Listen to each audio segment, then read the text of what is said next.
Hi everyone and welcome to Atp Live Monday. I hope you can see me and I hope you can hear me. I just want to adjust my balloons. Okay. Welcome to ATP Live Monday. I'm Bimisola Boyde. I'm a pediatrician. I'm the CEO of Ask the Pediatricians Foundation. And every Monday we have this 1 hour session where you can ask any question you have about your children's health, and I will try and answer them in 1 hour. So welcome. I hope you've had a beautiful day so far. And so I'm going to just try and before I go further, happy Mother's Day to all our US, American, and all the other countries who celebrated Mother's Day yesterday. Happy Mother's Day to you. We thank you so much for all that you do for our children. Without you, we don't have, we cannot survive as pediatricians without our mothers. So happy Mother's Day to you all. So welcome to ATP Live. I'm going to just make sure we share the video. Let's share. If you are watching on Facebook, let me know you're there. Drop me some comments, some emojis. Let's know you're there. But please share the video, invite your friends, family. And while we are doing that, if you have questions, please start to drop your questions. Please, when you're asking question, start with the age of the child and try and keep your question very concise, straight to the point. Let me know what exactly you want me to address. I try not to make assumptions and I try not to. So if you just drop a comment and you don't ask specific questions, then I'm not going to be able to answer. So please try and ask specific questions and try and go straight to the point. Any important information, like if you're asking about weight, you want to tell us about the weight of the child, the birth weight. If your baby is preterm, you need to tell us how many weeks when the baby was born. This kind of information is very important so that we don't do a lot of back and forth. So just try and help us. So I'm also just sharing the videos now to the groups so everybody can see it and join us. So if you're watching on Instagram or YouTube, you can just drop your questions straight away on the whichever platform you're watching from. But if you're watching on Ask the Pediatrician Facebook group as well, you can just drop your questions straight away. But if you are watching on Ask the Pediatrician Foundation page, you can also drop your questions straight away under the video. I will see them.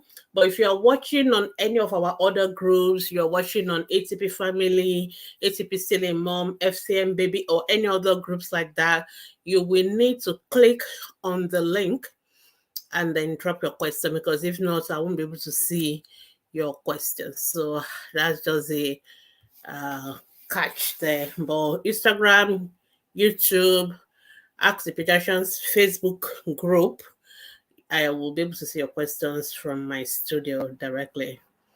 All right, so we're going to start.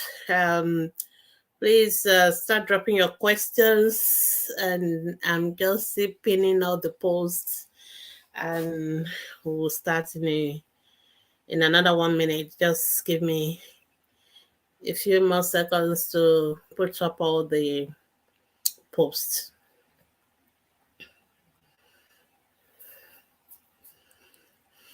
All right.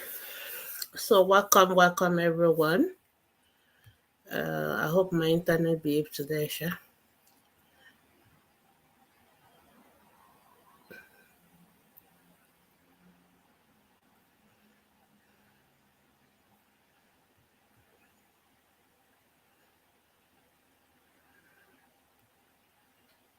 Okay, so I guess we're good to go.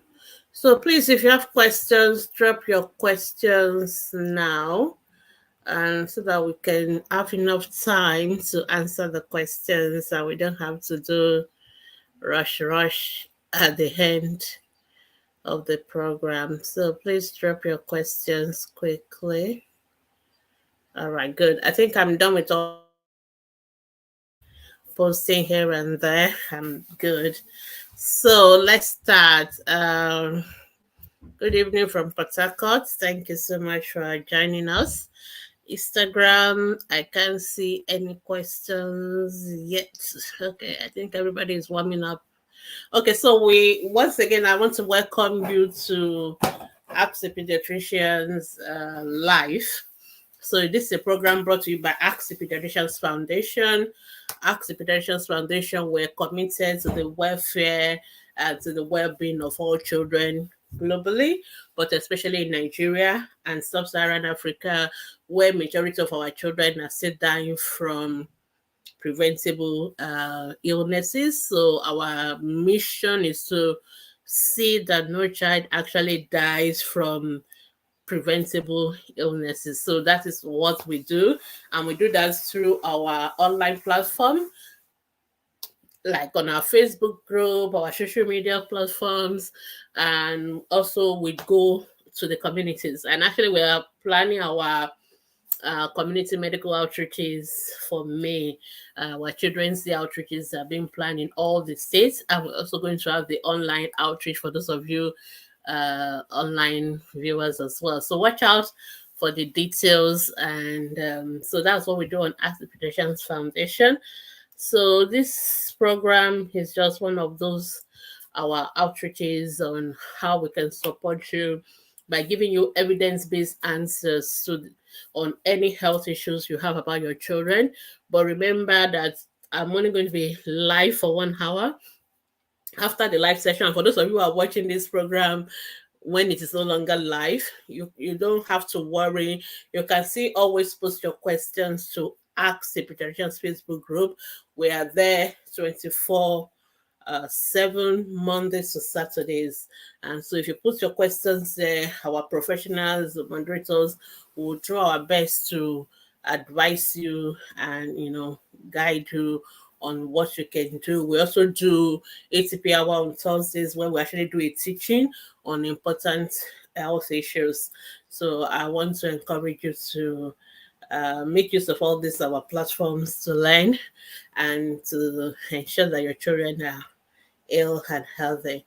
All right. So thank you so much, everyone. If you are here, if you have any questions, please ask your questions and I will answer them. I have a question from Facebook. Somebody is asking, my son is 1 year, 3 weeks old.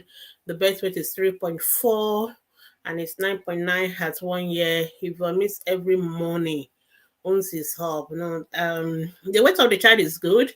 An average 1 year old should weigh 10 kilos. So 9.9 is very good weight for a 1 year old. But your baby should not be vomiting every morning when he wakes up. That is not normal. There's nothing normal about a child vomiting every morning. So you have to pay attention to what time does the child have dinner? Does the child also wake up to eat in the middle of the night? And those are the kind of issues. So by this age, we don't expect you to be feeding them at night, except for breastfeeding. So you should make sure your child hits the complementary feeds during the day, and they have enough time after dinner.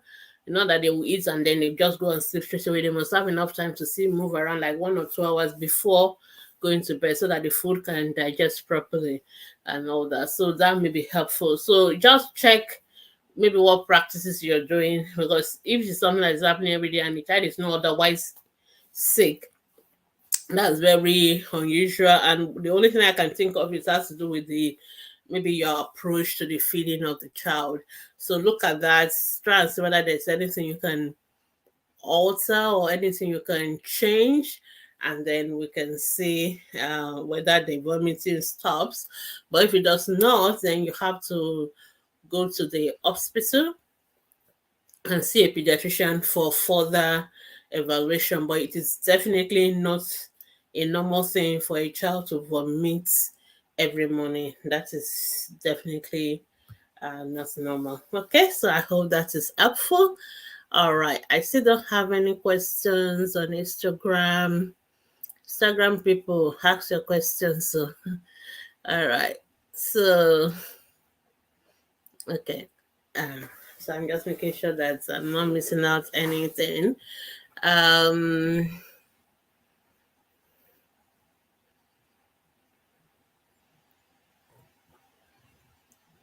I'm also just checking that people are not dropping their questions in the on the group, and I'm not seeing it. Okay, but I don't think so. I think people are just slow to join today, so that's okay. Um,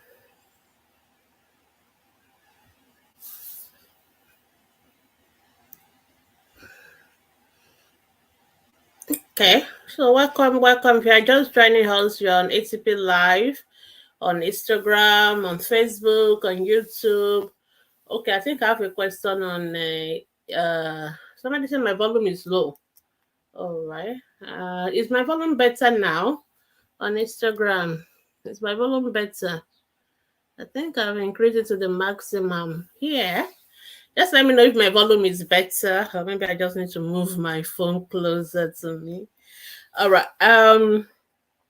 Okay. Somebody is asking. Good evening, ma'am. Can my 10-month-old baby take tea? I believe the Nigerian tea, which means it can be chocolate beverage, it can be anything. So, if that is what you meant, the answer is no. 10 months old should not take any other beverage apart from water and milk. Okay. So we don't want them taking all those your chocolate beverage. You know what I'm talking about. I'm not going to advertise a new product, but you know the typical Nigerian when we say tea, including all the chocolate beverages, no, they should just drink water and milk. Okay, and we want them to be eating more food. Remember, these babies don't have big tummy, all right? The stomach is so small, and when you fill the tummy with all these liquid beverages, number one, they are not going to get enough calories. Number two, most of them are just loaded with sugar and all that. So we don't want them taking that. So if you need to know how to feed a 10-month-old properly, we have a lot of resources on our website, on our Facebook group, on our um, podcast. So just go to any of our platform, look for complementary feeding information. I'm sure you will see enough, and then you will know how to feed the baby. We have the Global Health Media videos on complementary feeding. They have their own app which you can also download. You need to know how to feed your thermal, but the only liquid they should be taking at that age is breast milk, formula, or water. No other liquid, no other milk. I hope that is clear. Somebody, okay, I hope my volume is better now. Show me for King. Somebody, Omoti Babe, said my son is 2 years old but hasn't talked yet. What can you do? Okay, I guess you mean what can I do? All right, so you need to see a speech therapist. A 2-year-old should be talking.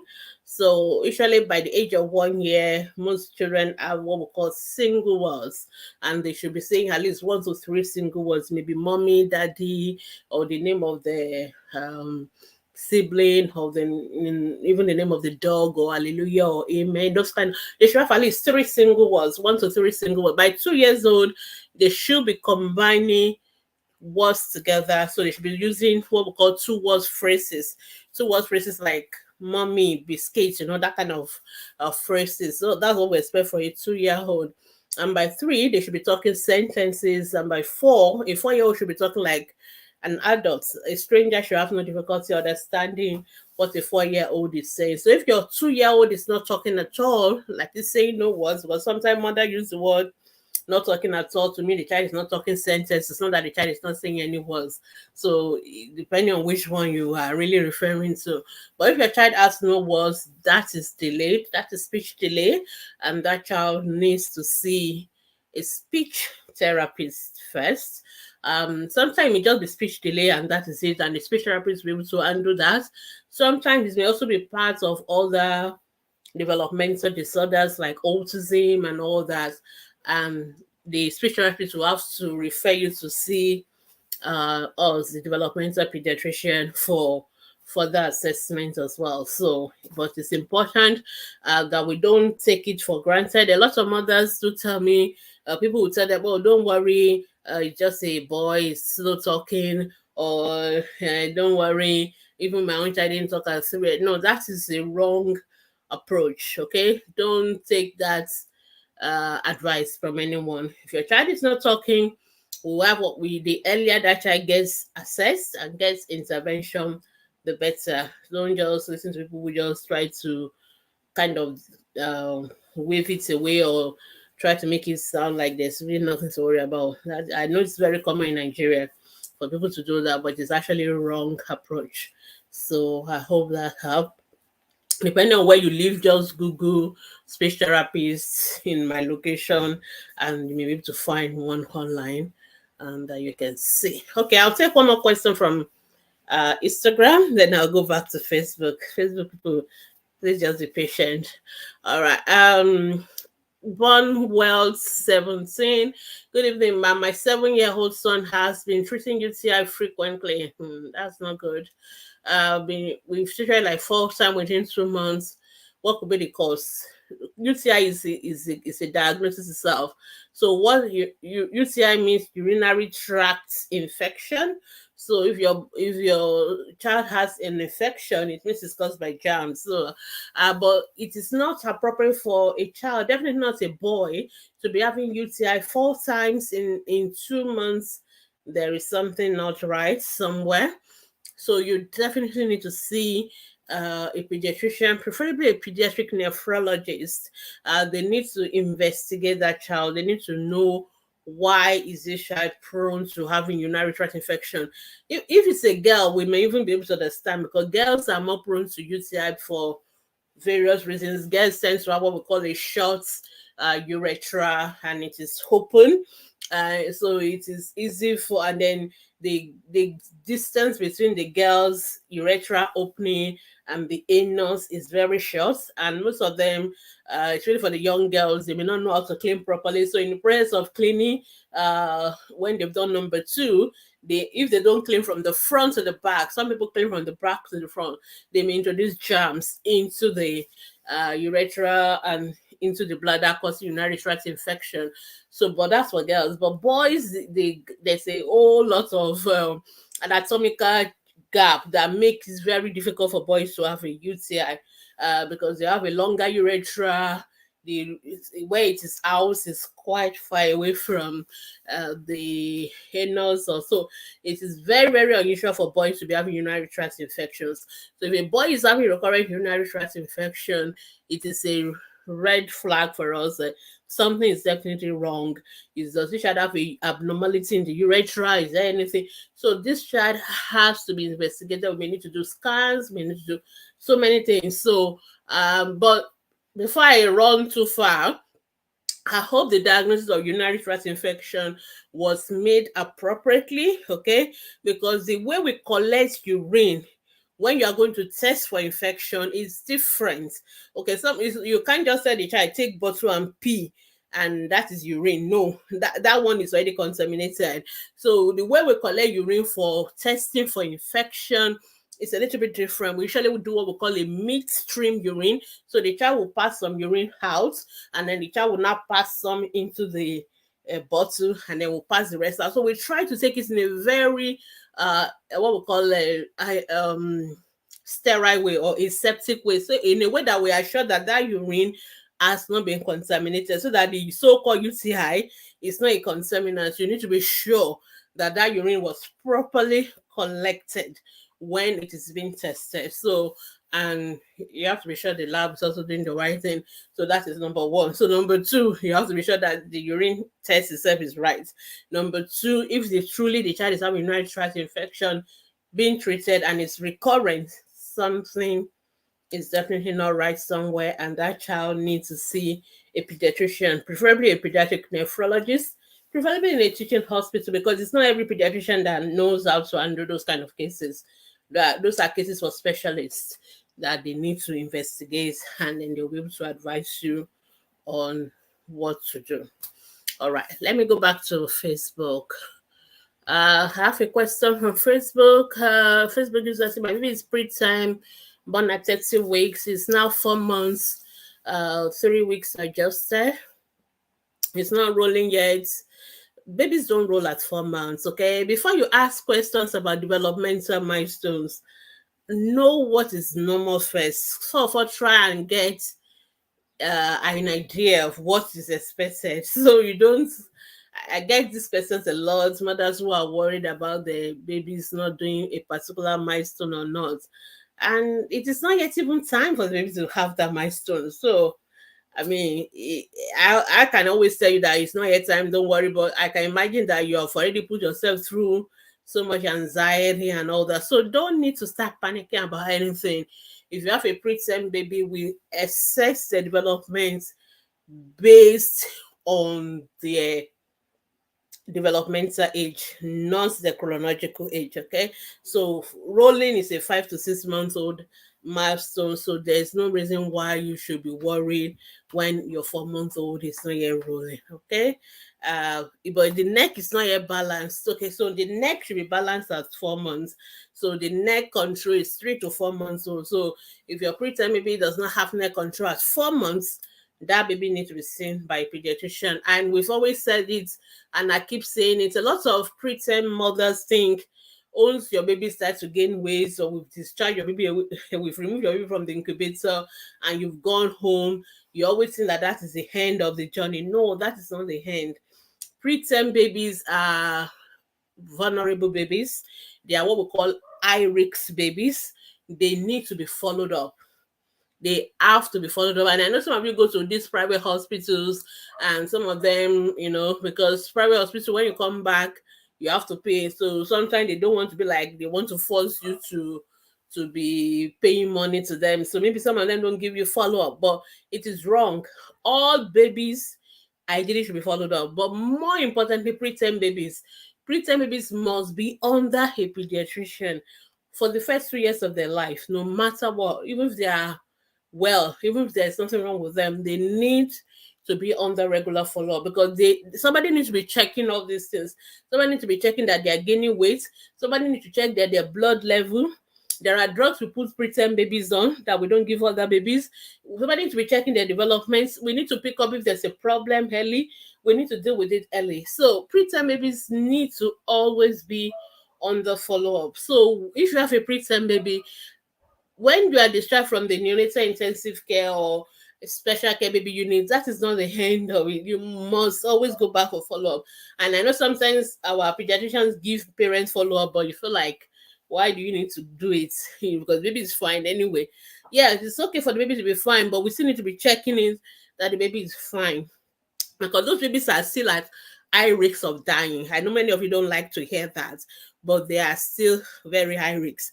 And there's nothing that pains the pediatrician more, most, than to lose our preterm babies when they're already big, when they've gone home.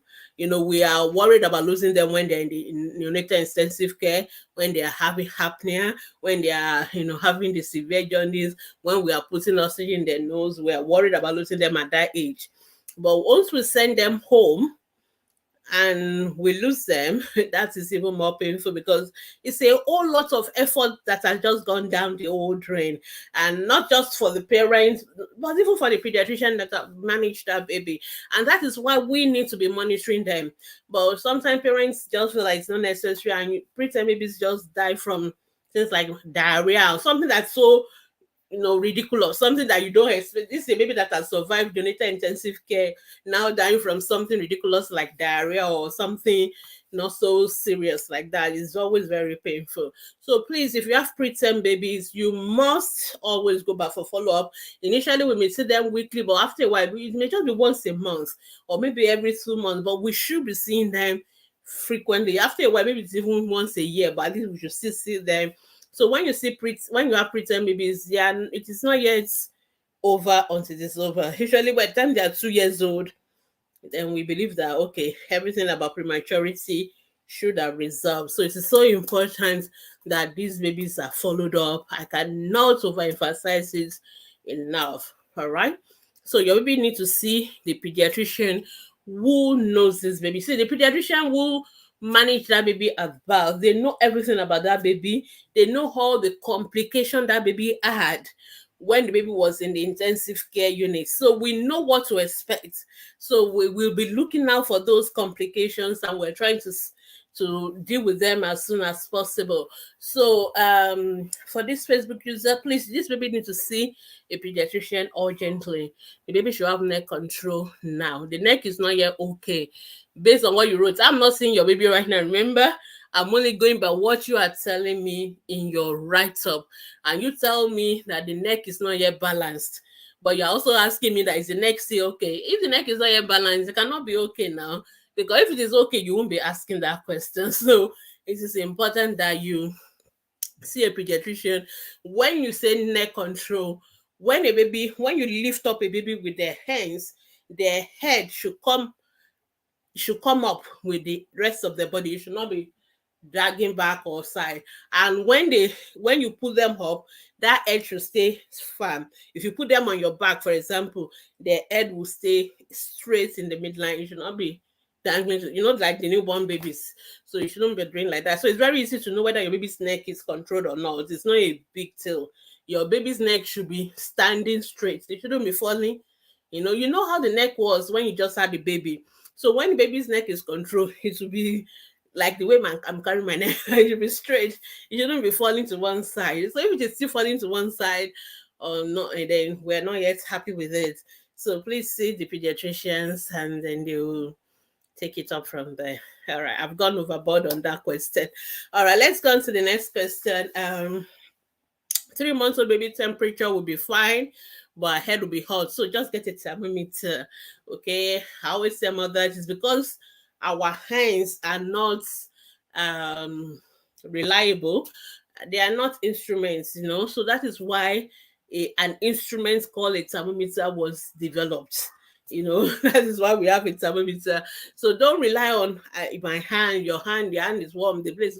Anytime you think your baby is warm, whether it's head or her leg or anywhere, bring out your digital thermometer, put it on, and measure it. As long as the temperature the thermometer is reading is normal, it's fine. We would rely on the thermometer. It's more accurate, at least as long as you are using one that is not faulty. It is more accurate than your hand. So that is the most important thing. There's something wrong. You have to do a thermometer check first before we can decide whether there's a problem. And normal temperature is 36.5 to 37.5. Anything above 37.5 is high, and that is fever. So we need to prove first that the child has fever before we can start deciding whether anything is wrong. So we don't rely on your hand. We rely on the thermometer. And these digital thermometers are everywhere. In fact, there are many of them. There are some that you can put in the mouth, there are those you can put in the armpit.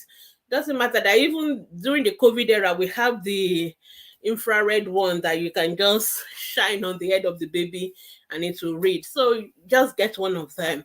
And if it's eye, then definitely we want to know why. That is when we will now start looking for the cause of the fever. So I hope that is helpful. All right, let's take one more question from Facebook, then I'll come back to Instagram. Somebody say, I want to know if milk intake causes stomach issue and noise for baby. What do you mean by stomach issue? We have to be sure we are on the same page. All right. And when you say milk intake, what milk? Are you talking of the breast milk? Are you talking of formula? Or are you talking of milk intake for you as the mother or for the baby? So your question is still so kind of not clear. So I really need to be clear which one you're referring to. So there's nothing wrong with the mother taking milk or Milo or whatever she wants to take. A lot of people ask questions about, can a breastfeeding mother eat this? Can a breastfeeding mother eat that? There is no law, there is no restriction on what you can eat when you are breastfeeding, as long as you are not allergic to it and your baby is not allergic to it. So you can eat anything you want to eat. But of course, some of you will notice that when you eat certain food, your baby may be a little bit more fussy, cranky. Actually, all these food that have all these like flavors, all those I'm looking for the right word now, I've forgotten them. But there's some things we used to add to food, and some of those things like ginger and some of those things sometimes, because your baby is going to get everything you are eating from your breast milk as well. And some babies, they are not very they don't like it, or they are sensitive to that. There's what we call food intolerance, there's what we call food sensitivity, then what we call food allergy. They are like different shades of the problem, but one is mild, one is severe. So if you notice that your child has sensitivity to that particular food, just stop it. So there is no we don't struggle over those kind of things, because people ask me a lot of questions. Oh, when I eat this particular food, I feel funny. What is the problem? I'm like, why do you need to know what is the problem? The most important thing is that you've noticed that when you eat this particular food, it doesn't go well with you. Then just stop it. We don't need to start looking for any unnecessary scientific explanation. The medicine, the simple thing, anything that makes you uncomfortable, anything that causes any problem when you use them or when you apply them, stop it. End of story. Problem solved. There are more problems to still be solved than to be arguing. Since you already know that once I eat this thing or once I apply this cream, I have this reaction, you don't need to start disturbing yourself about the mechanism or anything. Just stop it and the problem is solved. There are still many other options that you can, work with instead. So I hope that is helpful for. But this particular question, if the person who asks, if you are watching, please rephrase the question. I suspect you are asking about the mother taking milk or taking Milo and all that. But if it is not, that's not the question. Please ask the question again and make it clearer. Tell me, who is the milk, which milk, and all that, so that I know how to respond appropriately. All right. Oyeleke Adebanke, my 14-week-old baby, I've been having catarrh since last week. Breastfeeding, it hasn't gone. It may take up to 2 weeks. Don't worry, it will go away. It may take up to 2 weeks, but one thing is for you to prevent the thing itself. So, how does baby have catarrh? Most time it is from you people in the house that have gone out, because this 14-week-old baby, most of the time they are home all the time.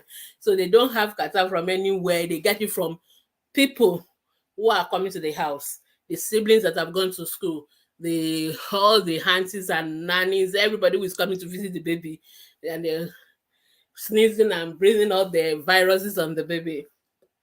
So that's why babies get all those infections. So what animalists is that keep people away from babies. Anybody who is having cough catarrh, keep them away from the babies. Wash your hands. Make sure your room is well ventilated. Let air enter the house. People say, oh, we don't want air to enter the house because baby will be cold, baby will have pneumonia. That's a myth. It's not true. You need to have ventilation. All right. So let the house be ventilated.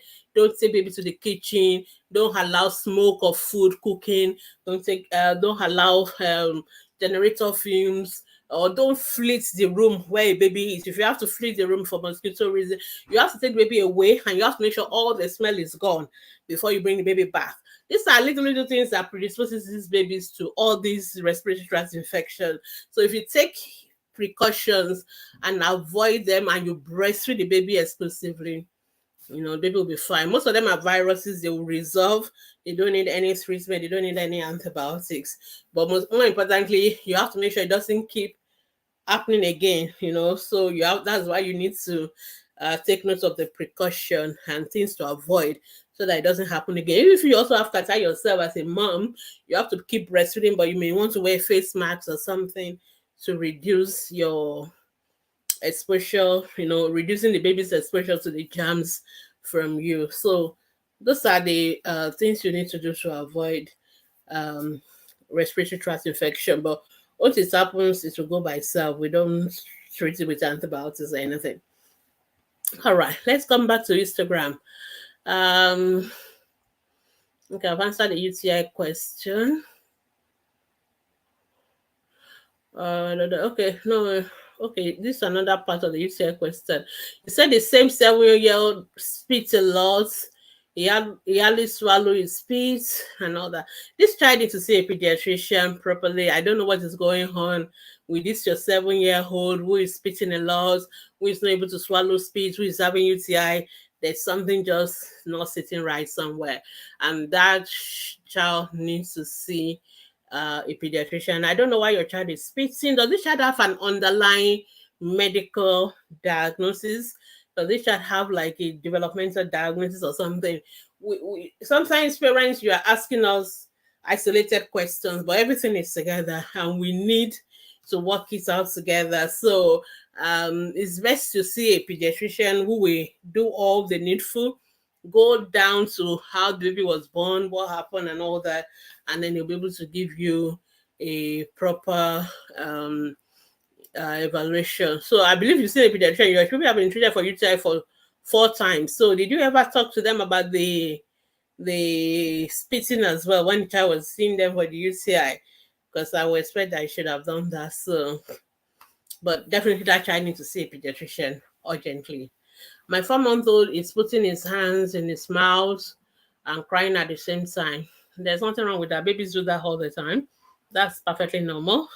So babies sometimes do that when they are beginning to bring out they're about to start bringing out their teeth. They have the itchy gum and all that. You can give them something like cool teethers, like teething toys that you can put in the fridge. They are cool and they can bite on them. It's kind of, give them that soothing effects on their gums. But there's nothing wrong with babies putting their hands in their mouth or crying. Baby is trying to tell you something, but sometimes you don't know what it is. So it's something that babies do a lot and nothing to worry about. So okay, I think Instagram people, that's all the questions. So many people. Oh, sorry, there is one. Mrs. Hinkemari. Good evening, ma'am. Please, my baby is 14 months old and she started walking around 11 months. Okay. Her legs are not straight. They are slightly bent and I'm worried. Like the knee is slightly bent. Okay, we definitely need to see how. I guess you're talking about bow leg or K leg or whichever way you want to call it, which sometimes can be normal. It can be normal for some families, it runs in their family, but sometimes it could be a sign of things like rickets or other problems, depending on how severe it is. So it may be better if you either post a picture of it on our Facebook group or you go to a pediatrician to have a look. We can do some blood tests to rule out the rickets and all that. If everything is fine, then we know it's just normal thing, especially if in your family or in your husband's family, the father of the child's family, they tend to have bow legs, so it may be nothing to worry about. But it's very important for us to exclude rickets and other conditions that can give a child bow legs or K legs and all that. So that is why it's important to see the child. But it will not be something serious. But if you are worried enough about it to ask, then I would say it's better you see a pediatrician so that they can do a proper evaluation and then advise you whether it's just a normal variation or whether there is actually a problem that we can treat. Like rickets, we can treat rickets and all that. So that's what you need to do. Her Majesty Kulu said, my 2-year-old sometimes bleeds from the nose. Is it something to worry about? Yeah, bleeding from the nose is also something common. Sometimes it is, we don't know the cause. Some people just tend to bleed in their nose. We call it epistaxis. Sometimes there may be other causes, like if a child has infection in the nose or if they are picking their nose and all that, then they can have nosebleeds. So the most important thing for nosebleeds is to know what to do when they have nosebleeds, how to stop it. And what people tend to do is to tell the children to put their nose up like that. That is the wrong wrong posture. They should not put up their nose up. That is wrong. Okay, we actually have a picture on the right posture, or if you just Google it, I'm sure you will see the right posture is just to keep the head straight and then to pinch the nose. You just pinch it, it will stop. Okay, don't apply hot water, ice block. Just pinch the nose, and it's very important for you to know the right posture for stopping nosebleed if your child is having it, because sometimes they have it for a long time, it's part of their life, so you need to know. But if it's really bad, like it's happened like almost every day, or the child is really losing a lot of blood, then you need to see the ENT doctors. So the ENT doctors, they have other procedures. They can burn off those blood vessels that are bleeding so much. They can do that. But if it is just once in a while, once in a blue moon, you know, there's nothing to worry about. More importantly, encourage children not to pick their nose, because most of the time that is the trigger. They are picking their nose, or when they have nose like catarrh or respiratory tract infection and all that. Those are the things that tend to predispose some children to it. So, but as long as you know how to stop it, it's nothing to worry about. But if it's very frequent, yes, please see the ENT doctors. And we also need to make sure the child doesn't have bleeding problems. Some children have bleeding disorders, and that may be their own symptom that will help us to know that there's a bleeding problem, so but then usually for those one, it will happen very frequently. So those are the kind of tests we do when they come to see us in the hospital, and to exclude all the causes like bleeding disorders and other things. As long as there's no problem, no bleeding disorder, then we just teach you how to stop it when it happens, and that's it. They tend to stop it over time as well. All right, I think. Okay, so we can go back to Facebook now. That's the last question, I think, on Instagram. I hope I didn't jump anybody's question. All right. Tare Caroline say my 2-year-old son food intake has reduced. He doesn't eat the quantity of food he used to eat. He's active. His birth weight is 3.2. Current weight is unknown. We need to know the current weight, because that's more important information. Because the fact that child is not eating as much as you want does not mean the child is not eating enough. So sometimes I see parents ask about their children losing weight, or the food they are not eating enough. And when they tell us the weight, we're like, it's good that the child lost weight, because the child was overweight before anyway. So we always need to have the right information about the weight. But if the child is happy, the child is healthy, I'm not going to worry about it. But at least I just want to be sure the weight is fine. As long as the weight is like a 2-year-old should be weighing at least 12 kilos. So your child is weighing 12 kilos, that's good. Children should have weights done at least once a year. You should always know the weight of your children. Like all this, we don't know the current weights. You should know the nearest. It doesn't have to be like current, but maybe the last time you weighed the child, what was it? You can always tell us that as well. And at least you must weigh your child every year, at least minimum. Sometimes we prefer every 6 months. So, and I think the schools, they do weigh the children. Maybe you can always ask them. I think they write it in their card or something. It's important, because growth monitoring, I've done a teaching on that before. It's very important to us as pediatricians. We always like to know the weight of children, because weight loss when children are not thriving may be the very first sign that will let us know that something is going wrong. So we always need to know what the child's current weight is. So you can let us know that when you check. Just encourage the child. Some children are force eaters. There's nothing you can force them to eat. As long as they are maintaining good weights, that is okay. All right, Emege say I have a baby born at 26 weeks, so preterm. Okay. So what's your question, Emege? You didn't finish asking the question. Okay, I've seen your continuation. You said birth weight is 1 kilo, current weight is 13.5. When was your baby born? 2021 October. No, your baby was born July 2021. So your baby is almost your baby is like 22 months now, going to 2 years in July, so 22 months.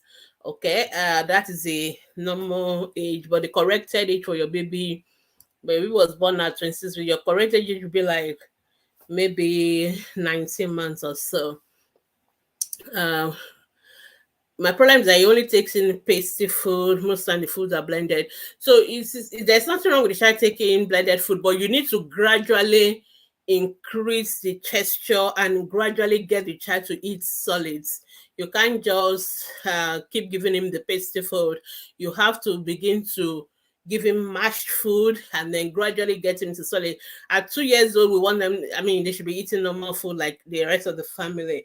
So it is a process. You have to keep on, even though the child will like it, but you also have to make sure you are introducing it gradually. You have to keep on gradually increasing the roughness and the texture of the food until the child is fully on solid.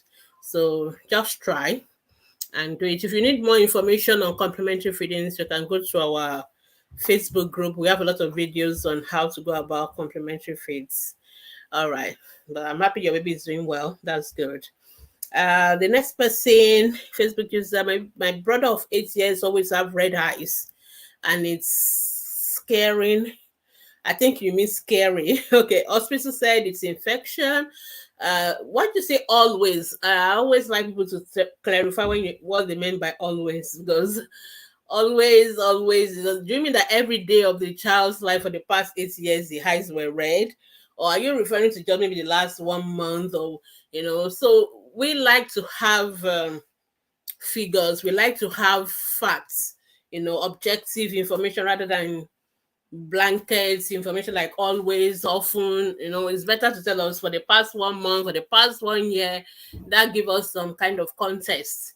All right, so but this child need to see a pediatrician, an ophthalmologist, an eye doctor. Usually red eyes is usually not what people that have this kind of problem we have. They tend to have what we call brown eyes. People that tend to have allergic conjunctivitis, which is the only thing that comes to my mind for something that is recurrent. It tends to be allergic, but it's not red. It's usually more of a brownish eye. So you should see a eye doctor. There are different kind of antibiotics. There are different type of eye drops that they can give the child, and they also will teach you on what to avoid and all that. So I don't know which hospital you've been to, but you need to go to a hospital that has an eye specialist, an eye doctor, an eye clinic, and see an ophthalmologist. That's the right doctor to see. Don't just, sometimes we see the wrong kind of doctors and they give you the right, the kind of reassurance, and people think that is all. No, sometimes you have to see the right doctor. So if you're somebody is having a high problem that is happening over and over again, it is not for the general doctor to tell you not to worry or to just keep giving you eye drop or antibiotics. Ideally, a very good doctor know they should refer you to see the eye specialist, because that is the expert for those kind of issues, especially for a child that is 8 years old. You need to go see an eye specialist for proper evaluation. So if you have not done that, I will strongly encourage you to do that, and not just to take the word of your other hospital for it. Then you say your own baby of 13 weeks always stretch out his left arm and be looking at it frequently and repeat it always and all that. Okay, so at this age, a child should not be using one hand more than the other. It is a red flag if a child is always stretching one hand, one particular hand. If you say he's doing it with both hands, I may not even worry about it. But if a child is only doing one thing with one hand before the age of 2 years, it is a red flag that there's something wrong. Okay, so the children before the age of 2 years uses both of their hands together and equally. So if the child is using one and not the other, or using one more than the other, we need to check that there's no neurological problem. We have to check that there's no cerebral palsy, because that's one of the first sign that there's something wrong. So I really think you should see a pediatrician for proper evaluation. Sometimes it is parents that think so. So that's why sometimes parents will tell me, oh, the child is only using one hand. But when the child comes to my clinic and I put the child on the bed and I give the child my toys, the child is stretching both hands to grab the toy, is grabbing it with the right, is grabbing that. And I tell the mother, okay, can you see that the child is using both hands? End of story. But it's always good to do it first. So when parents say it, I always want to see the baby. I always want to check it myself to be sure. Because if I see it as well that the child is not using one of the hands, then I know there's a problem. And the question is why? And then that is where we begin to do our tests. We need to do a scan of the brain. We need to know why, and we need to start dealing with the underlying cause as soon as possible. But generally, just giving parents an heads up if you notice your child is using only one part of the body and not the other part, whether the hands or the legs, please, you have to see a pediatrician. It is not normal. Children should be using both parts of the body equally, or at least almost equally. Um, Before the age of 2 years, at least, they should use both at the same time. So I really want you to see a pediatrician. And repeating it, I can't. Okay, then say he cry from sleep. Children can cry from sleep. A lot of people ask me that question, but and some people even think it is a maybe it's some witchcraft attacking the child. No, no, no, no, not at all. In fact, one mom was saying that she now will wake the child up, and oh my goodness, I was like, poor child. You should not be disturbing a child. Children dream just like you dream as adults. And most times children dream of what has happened during the day. So whatever they've done during the day, there's a stage of sleep. We call it REM sleep, rapid eye movement sleep. So it's like children are reliving all the experiences they've gone through during the day. So if the child has cried during the day, if the child will dream and will cry in their sleep, they are only reliving what has happened during the day. It is perfectly normal. Don't wake them up and don't start putting anointing oil or cry. Just calm them down. Just pet them. Most time the children are not even aware what is happening, and eventually they will sleep off and go back into their deep sleep. So it's nothing to worry about. It's not a spiritual problem. It's not an attack or anything. It's a normal thing for babies to do that. But if a baby cry from their sleep and then they wake up like and they are not themselves, you just know that there's something is wrong. That is significant because that may be a form of a child having convulsion in their sleep. Usually, if a child is having convulsion in their sleep, they will wake up, they will cry and wake up. They won't just cry and continue to sleep. They will wake up, and you will notice that they are just not themselves. Their eyes may be looking funny. So that's the one that we worry about. Usually, what we will normally do is to ask you to take a video recording of that event for us so that we can analyze it, and then we'll be able to say, okay, is it a seizure or not? So we need to do an EEG or sleep EEG and things like that. But if the child just cry and keep on sleeping, that one is normal. You don't need to wake them up and you don't need to stress the children at all. All right. Okay, let's continue. Johnny, Charles, I noticed this whitish stuff in my baby's mouth. She's 1 year old with treated malaria, blah, blah, blah. Okay, if you notice whitish stuff in the baby's mouth, a child who is still taking milk, there are only two possibilities. It's either it's mixed in or is oral thrush. Those are the only two things. Mixed in or oral thrush. Oral thrush is a infection, it's a fungal infection. So and it's very easy to know which is which. Just get a small face towel or clothes, some handkerchief, something clean, put it in water and try to clean off that whitey stuff.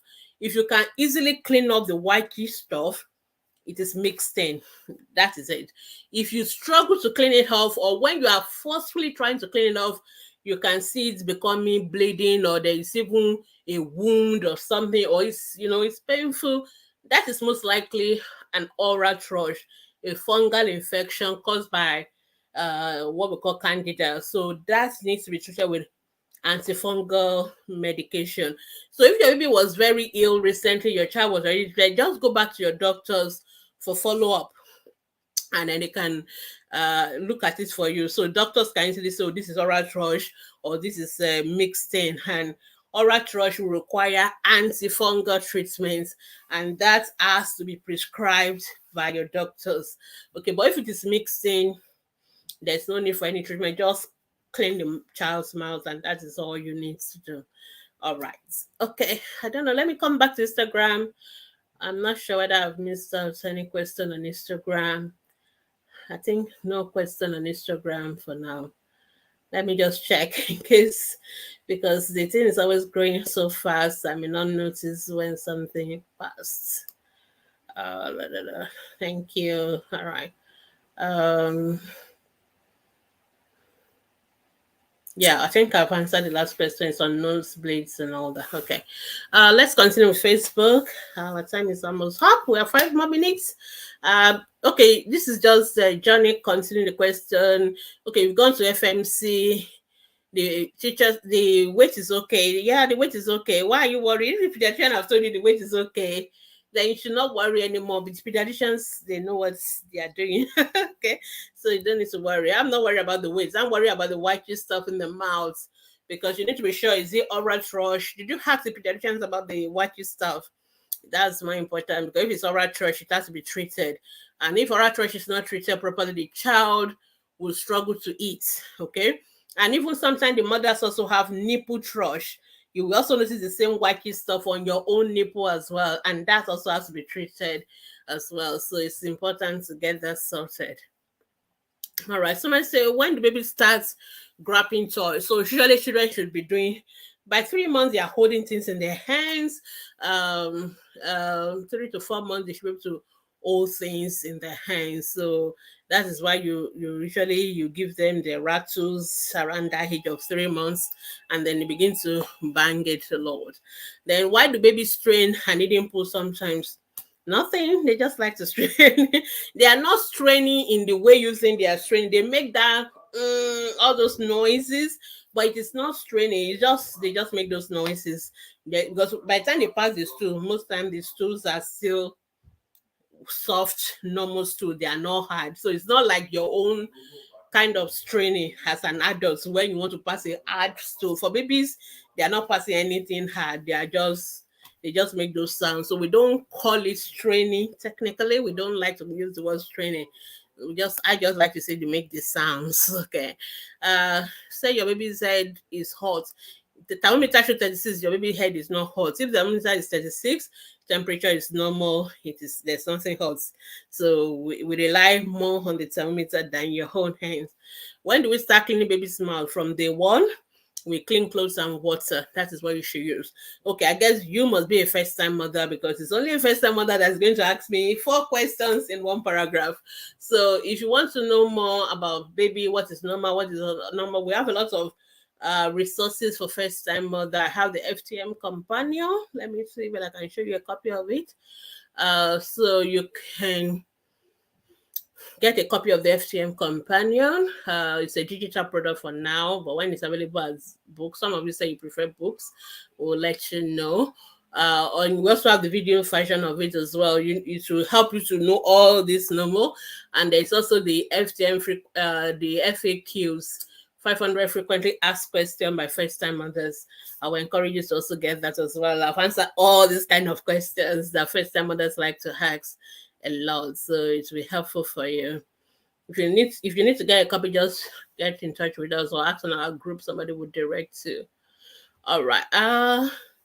Last question. Facebook. Sometimes my baby suck. The milk is almost empty. I feel pain in my breast. Any solution? So number one, you need to make sure your baby is well attached to the breast. You should not be feeling pain when you're breastfeeding. You should make sure that your baby is well attached to the breast, properly latched. Okay, you say you searched for breastfeeding video, you didn't see it. You've not asked on the group, because you're in our Facebook group. If you go to the guide section, okay, if you go on our Facebook group, there's a 3 lines. There are some 3 lines at the top end of the group, or like the menu section. If you click on those 3 lines, those three horizontal lines, you will see the drop down menu section for the Facebook group. There's a guide as one of those drop down menu. If you click on that guide, the very first guide one is breastfeeding. When you click into the guide one breastfeeding, you will see all the breastfeeding videos. If you ask this question on our group, somebody can send you the link, or just go to our group and type breastfeeding videos into the search button. It will bring all the videos to you, so you can't miss it. So I guess you must be new to our group, but if you are struggling to find these hacks, we will be able to guide you. We will show you screenshots of how to get to where it is. So you need to watch the breastfeeding videos. It will show you how to attach your baby to the breast, because that's the number one cause of that breast pain. Because your baby is not sucking on the nipple, baby should be sucking on the areola, okay? And then you will feel your breast emptying and all of that. So, and we also have a video on what to do for breast pain. So that's why you really need to get to where that is. All right. Thank you so much, everyone. Oh, somebody say, is it bad to be carrying baby and be pressing phone? Okay, mothers ask me a lot of questions that sometimes I don't know whether I should answer it or not, because some of them are not strictly medical questions.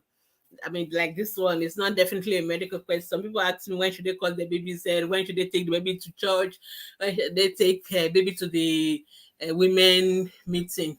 All those ones are not medical questions, but I will still answer them because as a pediatrician, you get used to all this scenario.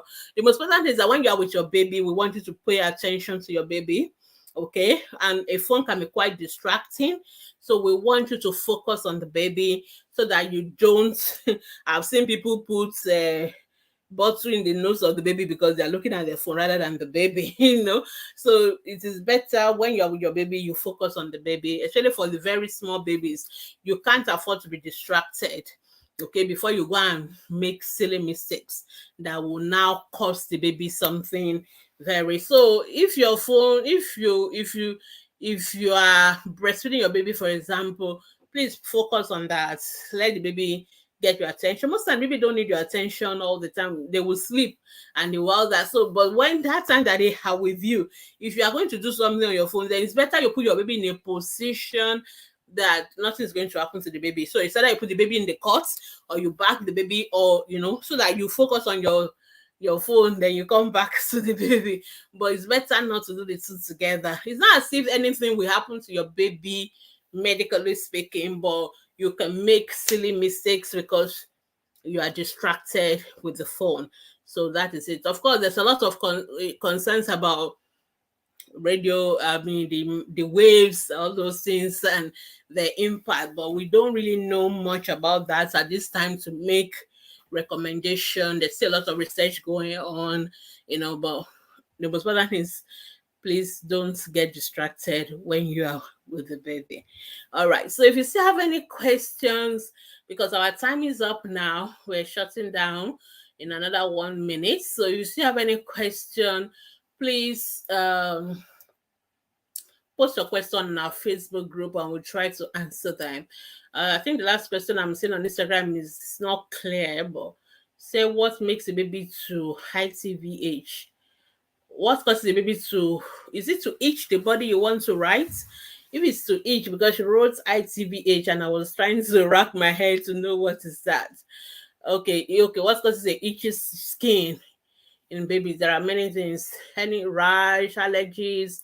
So it's a very broad question. We need to see the rash in that particular baby, and then we will now know what is the cause. Normally for itching stuff, allergies will be number one. So avoid anything that baby is sensitive to. It's sometimes difficult for mothers to know which one. So you may still need to see a doctor so that they can give you that support and in identifying what is it. Could even, it may not even be products on the skin, maybe food, maybe the formula, it may be the drug, it could be anything that could make you to itch. So that is why it's a complex thing. It's better to see your doctor so that they can help you to work it out. All right, thank you so much. Our time is up. If you still have any questions, please go to our Facebook group. We are there for you Mondays to Saturdays, 24 hours each of those days. Post your questions there. My colleagues, myself will be there to answer your question. Of course, we will only answer your questions. We try our best within 24 hours, sometimes up to 72 hours. So what that means is that if you have something that's an emergency, if a child is sick, a child is dying, please don't post it on our Facebook group. You have to go to the hospital. It's not an online hospital. It is just a support system for advice and all that. But you're all sensible parents. You all know that this is not, this child is really very sick. You have to go to the hospital. But if you think, oh, how do I feed my baby? How do I protect my baby? Should I go for immunization? Those kind of things that can wait, you can always ask us on Ask the Pediatricians, and we'll do our best to answer them. And please also watch out for our ATP hour on Thursdays. This Thursday, I'm going to be talking about cerebral palsy. We celebrated cerebral palsy in March, but I never had time to talk about it. So I'm going to talk about it this Thursday. So watch out for it. You can learn. And if you want to listen to all my past teachings, you can go to my podcast, Ask Dr. Me ATP podcast. So you can also check our YouTube channel, ATP TV. All those information are there behind me. They are all over our social media platforms. You always know how to find us. Like just Google, you'll find them. You can also check our website to read about all these topics. So thank you so much, everyone, for joining us. I'll see you again same time next week by the grace of God. So then, have a wonderful week. God bless. Bye.